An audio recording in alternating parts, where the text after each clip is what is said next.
नमस्कार दोस्तों, आज हम बात करेंगे आर्य संस्कृति की पहचान। दोस्तों, यूपीएससी की जीएस 1 के लिए सबसे महत्वपूर्ण है। इससे आर्य इन्वेजन थ्योरी के बारे में पूछा जाता है। तो दोस्तों, आज हम बात करेंगे आर्य संस्कृति के बारे में कि आर्य समाज भारत में कैसे प्रवेश किया, कहाँ से आया। तो दोस्तों, इसके बारे में हमें जानकारी तो ग्रंथों से मिलती है, जैसे ऋग्वेद ग्रंथ और जो जैन अवस्था ग्रंथ है जो कि पारसी ग्रंथ है उससे, और दूसरा है होमर की इलियड और ओडिसी ग्रंथ। इनसे हमें जानकारी मिलती है आर्य समाज के बारे में कि आर्य कहाँ रहते थे, कहाँ से आए थे।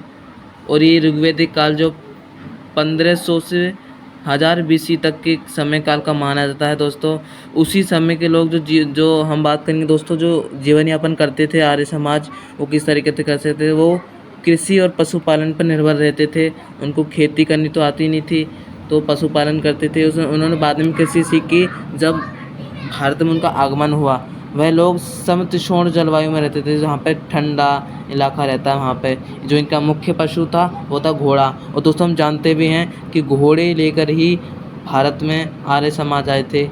और ये जो समाज था वो पुरुष प्रधान समाज था दोस्तों।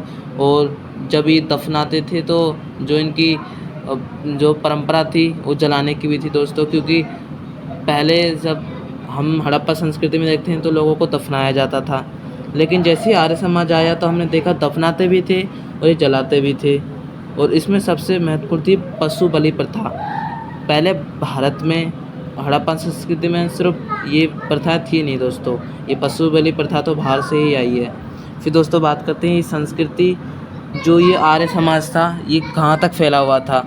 आर्य जो संस्कृति वो कहाँ तक फैली हुई थी। ये संस्कृति यूरोप के मध्य एशिया तक फैली हुई थी दोस्तों। जैसे हो गया भारत से Pakistan, Afghanistan, Iran, Iraq, Anatolia, जहाँ पे इनका निवास स्थान था आर्य समाज का। और एक ग्रीक के बारे में दोस्तों एक आपने सुना भी होगा कि जो महाभारत में आपको उल्लेख मिलेगा, जैसे मगध का राजा जब जरासंध था, उससे जो जब उसने भेजा काल्यवन को भेजा जरासंध ने, आपने उसमें भी देखा होगा, पढ़ा भी होगा। तो वो ग्रीक से आया था काल्यवन कृष्ण को मानने। तो उसके बारे में हम समझा कि वो वहाँ से विदेशी आया था।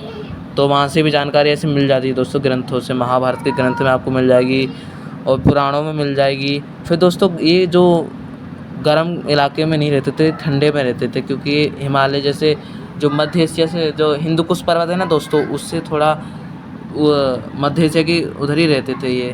तो जब जैसे रूस हो गया, यूक्रेन हो गया, इन्हीं में ये आर्य समाज ज़्यादा रहता था। जॉर्जिया, यूरोप का जितना आधा हिस्सा है ना दोस्तों, जर्मनी से लेकर यहाँ तक कि ज़्यादा अभिलेख यहीं से ही मिले हैं, जितने भी मिले हैं आर्य समाज के बारे में। जैसे हो गया M17 एक अनुवांशिक गुण है दोस्तों, जो कि भारत में 35% पाया गया है दिल्ली के अंदर। और वो जो यूक्रेन और रूस में 40%। इससे हम समझ सकते हैं कि ये इंडो यूरोपियन लैंग्वेज एक ही से मिलती जुलती है और ये यहीं से ही ये आए थे। इससे पता लग जाता है कि जो मध्य एशिया से आए थे, ये आर्य ही संस्कृति की जो निर्माता भारत में बने यही थे। और घोड़ा आर्य की महत्वपूर्ण विशेषता थी, इनकी महत्वपूर्ण संस्कृति भी थी। ऋग्वेद काल में जो अश्व की शब्द का प्रयोग है ना दोस्तों, 215 बार मिला हुआ है। इनको खेती का ज्ञान तो नहीं था। और इनके दोस्तों समझते हैं प्रमुख देवता, जैसे इंद्र हो गया, वरुण हो गया, मारुत हो गया, इस तरीके के देवता होते थे दोस्तों। अग्नि हो गए, इनकी पूजा करते थे ये, इनसे जैसे बलि देते थे, इनको वरदान मांगते थे, पुत्र रत्न की प्राप्ति हो। इस तरीके से वर्षा करना, खेती उपज बढ़ाना, खेती पशुओं को मांगना, इस तरीके से इनकी यज्ञ परंपरा होती थी दोस्तों। घोड़ा का साक्ष्य दोस्तों दानी पर नदी और वोल्गा नदी पर मिला है। अब दोस्तों, इसी के साथ साथ जो घोड़े थे दोस्तों, उनका साक्ष्य वैसे एक पश्चिमी एशिया में साक्ष्य मिला है दोस्तों। एक बेबीलोनिया में काशित आक्रमण हुआ था, उसके द्वारा जब वहाँ पे पहला प्रमाण मिला कि वहाँ पर घोड़े थे, और उसी को ही पहाड़ी गधा कहा गया। इसके बारे में हमने दोस्तों समझा। अब समझते हैं दोस्तों युद्ध जो रथ जो प्रयोग होते थे वो कहाँ, उसके ओविडेंस जो मिले हैं दोस्तों रूस से मिले हैं। ये पेपर में वैसे मेंस के लिए दोस्तों ज़रूरी है। जैसे आ सकता है पेपर में आर्य समाज के बारे में कि आर्य इन्वेजन थ्योरी क्या थी, इसके आक्रमण के क्षेत्र कहाँ कहाँ रखते, इस तरीके से पूछा जा सकता है। दोस्तों घुड़सवार रथ के साक्षी हैं वो रूस से ही मिले हैं, और जो युद्ध अभ्यास होता था, और जो साक्ष्य मिला जो मैंने पहले बताया कि जो शासक थे उनसे पता लगाया, जो मितानी के शासक थे ना दोस्तों, जैसे पहले लगे होते थे ना रथों के अंदर घोड़े लगे रहते थे, इनका प्रमाण है जो मितानी शासकों से मिला है लगभग 1400 ईसा पूर्व के आसपास। और आपको ये भी पता है कि नवपाषाण काल में पहिए की खोज हो चुकी थी, पहिया का आविष्कार कर दिया था दोस्तों पहिए की खोज नहीं थी, आविष्कार हुआ था।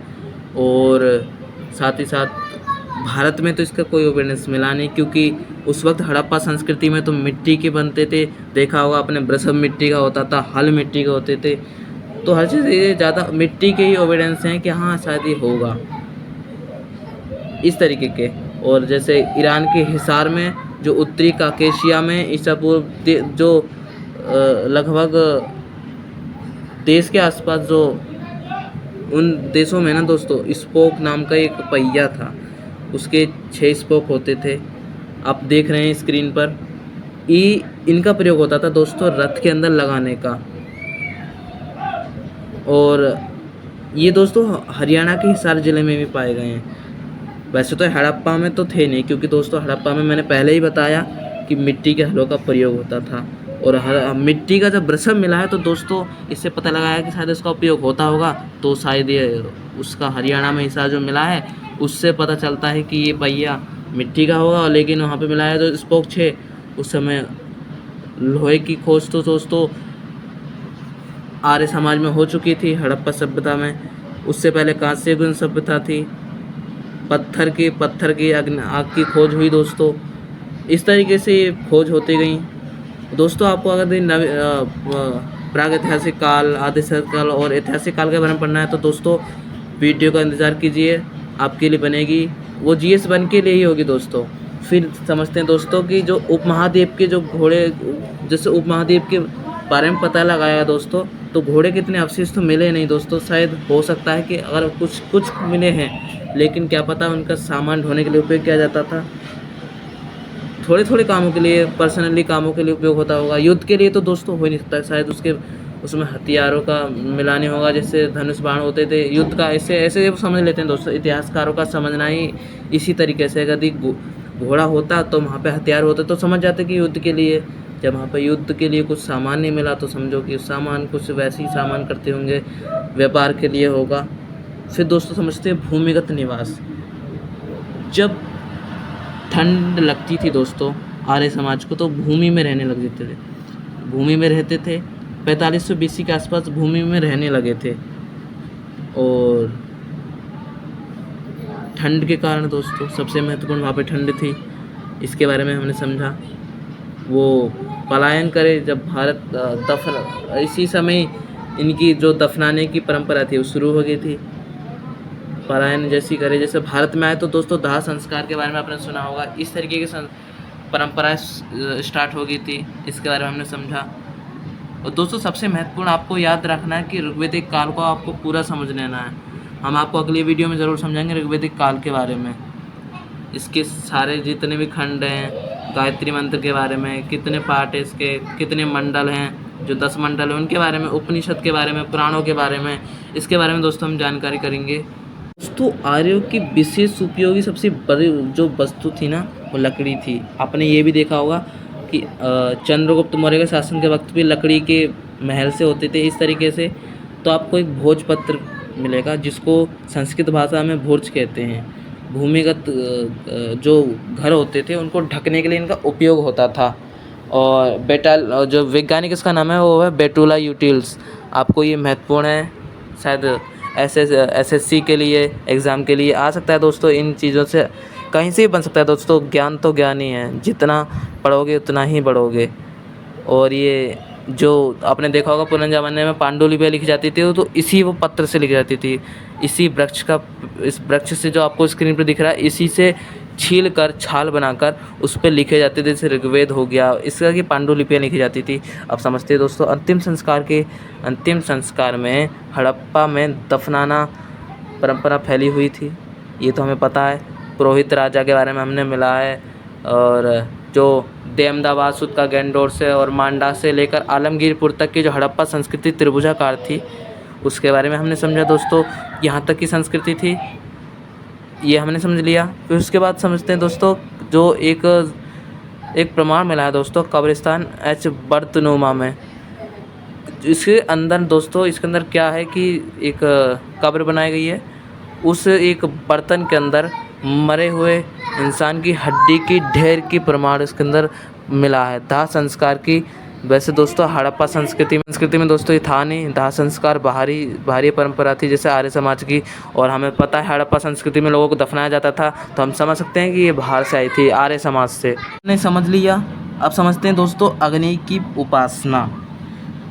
कुछ विद्वान का कहना है कि शायद ये हड़प्पा संस्कृति मिलती जुलती है, लेकिन दोस्तों ये गलत है। क्यों गलत है? गुजरात और लोथल में और जो गुजरात का लोथल है और जो राजस्थान का कालीबंगन है, उसमें मेल नहीं खाता दोस्तों। क्यों? क्योंकि यदि हड़प्पा संस्कृति से अग्नि की उपासना होती तो उसका अवशेष भी तो कुछ होता, जिससे वेदिकाएँ हो गई, हवन कुंड की वेदिका होती है ना दोस्तों, 4 उसके कोने होते हैं, कुछ गोल की तरह की होती है, कुछ त्रिभुजाकार की, इस तरीके के यज्ञ होते हैं दोस्तों, अलग अलग तरीके के। तो उसकी जो प्रमाण है दोस्तों वो यूक्रेन से मिला है। और इसका मतलब जब यूक्रेन से मिला ही है तो अग्नि का पूजा का संकेत भी मिला है। तो हम समझ सकते हैं दोस्तों कि आर्य समाज की जो यूक्रेन से आए थे और ये रूस से आए थे। आपको पूरा याद रखना है दोस्तों, पेपर में आए इन्वेजन थ्योरी के बारे में, तो M17 है जो आनुवंशिक गुण है, उसके बारे में याद रखना दोस्तों।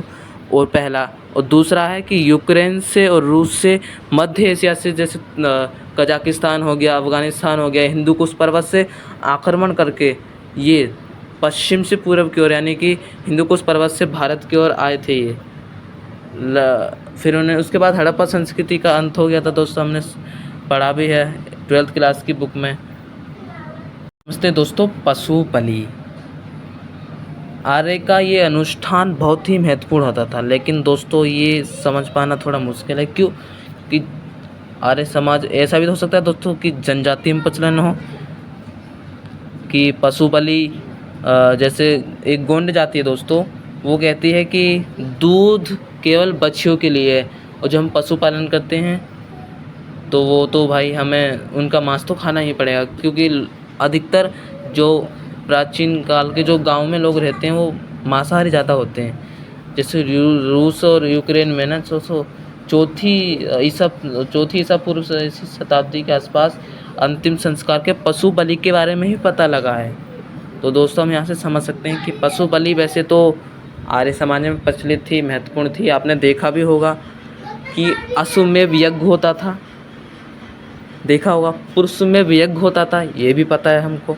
इसमें क्या होता था कि पुरुषों की बलि दी जाती थी। आप देख रहे हैं ना दोस्तों कि जैसे गाय की, भैंस की बलि दी जा रही है, इस तरीके की बलि दी जाती थी, घोड़े की। लेकिन उस समय गाय की बलि नहीं दी जाती थी, क्योंकि गाय उनकी प्रमुख माता होती थी। ये समझ सकते हैं दोस्तों आर्य संस्कृति की। अब समझते हैं दोस्तों अश्व बलि। इनका मुख्य, जो वैदिक लोगों का सबसे मुख्य, आपको पता है, अश्व था, घोड़ा था।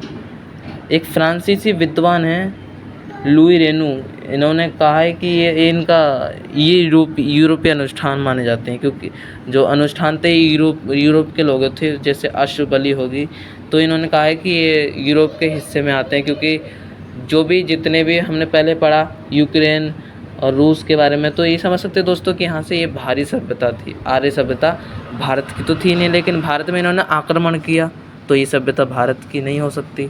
अब दोस्तों समझते हैं सोम की उपासना। आपने सुना होगा सोम चंद्र को भी कहते हैं। एक सोम एक दारू भी होती है, आपने सुना होगा, एक वेदों में भी पढ़ा होगा। सोम रस होता है ना दोस्तों, उसको वाइन कहा जाता है, जो दारू होती है उसका। इसके बारे में दोस्तों एक समझते हैं, लेकिन ये अलग प्रथा है, इसको समझते हैं। इसके पीछे एक बहुत बहस भी हुई दोस्तों। एफ्रोडा नाम का एक पौधा है जिसे सोम कहा जाता है, उसे मान भी लगाया कि वो सोम है। दक्षिणी पूर्वी तुर्कमेनिस्तान जो मर्जनिया में एक कोई मंदिर है दोस्तों, शायद टोगोलोक मंदिर 21 ऐसी कुछ नाम है दोस्तों। वहाँ पे कोई बर्तनों में ना दोस्तों वो जो सोम एक तत्व पाया गया है, उसमें मतलब बनाया जाता होगा कुछ, तो किया जाता दोस्तों। तो सोम के ऊपर इसकी उपासना, इसकी पूजा की जाती होगी, कोई पौधा होता होगा। तो इससे दोस्तों हम समझते हैं ज़्यादा ये महत्वपूर्ण है नहीं दोस्तों, लेकिन जो महत्वपूर्ण है जैसे पशु बलि प्रथाएँ, ये दोस्तों सबसे महत्वपूर्ण है। उसको आपको याद रखना। अंतिम संस्कार, दाह संस्कार भारत की थी नहीं, बाहरी थी। दाह संस्कार ये दोनों होते थे। पलायन करके ये भारत में दफनाने के सबूत के बारे में इसके पता चलता है दोस्तों। जो आर्कियोलॉजी एविडेंस करते हैं दोस्तों, पता लगा लेते हैं दोस्तों। आप समझते हैं स्वास्तिक की साथिया, जिसे शुभ माना जाता है। अब दोस्तों आप ये बताओ कि जो नाजी पार्टी थी वो किसकी पार्टी थी? आप कमेंट बॉक्स में ज़रूर बताइएगा। मैके के अनुसार स्वस्तिक का प्रतीक का उद्भव शायद एलम से हुआ है।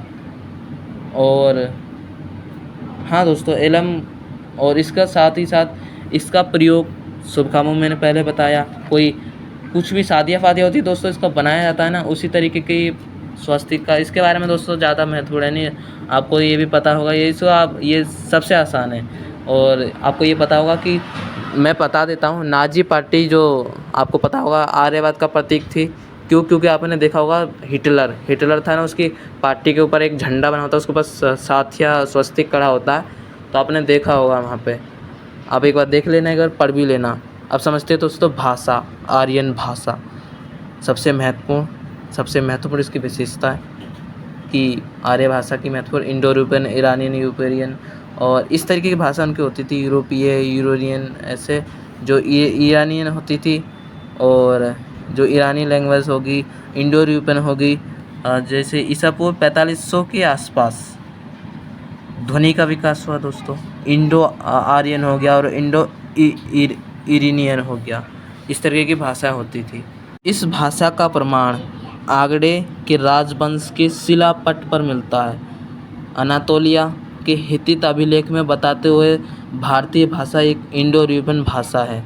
इसके बारे में समझो दोस्तों। जैसे मुंडा शब्द का जो उत्तर हड़प्पा काल में शामिल किया गया है, और वैदिक काल उत्तर जो पश्चिमी में जाते थे। मुंडा सब कुछ ये क्षेत्र जो अभी पाया जाता है, इसके बारे में दोस्तों जो हो सकता है ये इंडो यूरोपियन भाषा हो सकती है दोस्तों। ये भारत की हो ही नहीं सकती। जो आर्यन भाषा है, इंडो यूरोपियन भाषा, वो भारत की है नहीं। वैदिक काल, वो उत्तर काल के बाद भारत में आई।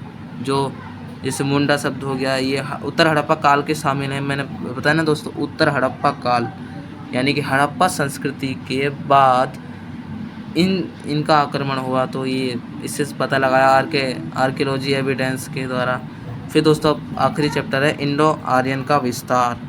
इंडो आर्यन का विस्तार दोस्तों समझा यूक्रेन से रूस भारत में आए, यूक्रेन से रूस से मध्य एशिया से पलायन करके, और जो इसके बारे में ये इंगित करता है दोस्तों। और साथ ही साथ डीएनए से भी पता लगाया गया। मैंने पहले बताया दोस्तों, दिल्ली में 35% आनुवंशिक गुण M17 पाया गया और 10% द्रविड़ जाति में। आगमन रसिया यूक्रेन से दोस्तों आए थे। ये अनातोलिया इनका मूल निवास था। इनका आगमन हड़प्पा संस्कृति के अंत के बाद हुआ। 1900 ईसा पूर्व के आसपास दोस्तों हड़प्पा संस्कृति का अंत हो गया था। चोलिस्तान से लोग आने लगे थे। तो इस तरीके से दोस्तों हमने समझा आर्य संस्कृति की पहचान। नमस्कार दोस्तों, धन्यवाद।